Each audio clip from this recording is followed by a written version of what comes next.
Forget the Walmart or Target exclusives, how about a Universal Studios exclusive? I get a lot of comments asking me to unbox more Transformers, so when I saw this one at Universal, I thought it would be a cool souvenir and really help me build up my Transformers collection. Plus, the early Michael Bay movies are way too overhated, and Bumblebee is one of my favorite characters in those movies, so let's do this thing.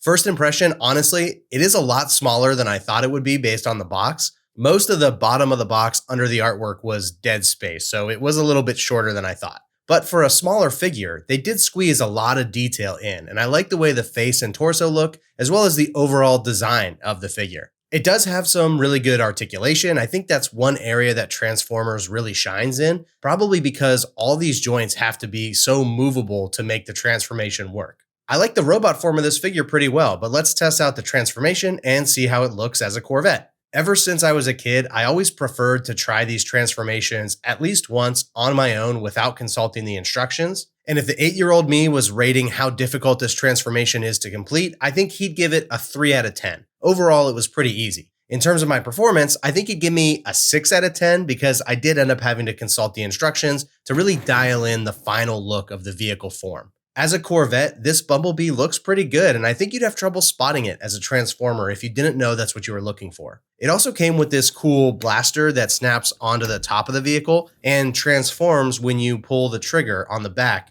though I couldn't figure out if there was a way for it to stay transformed.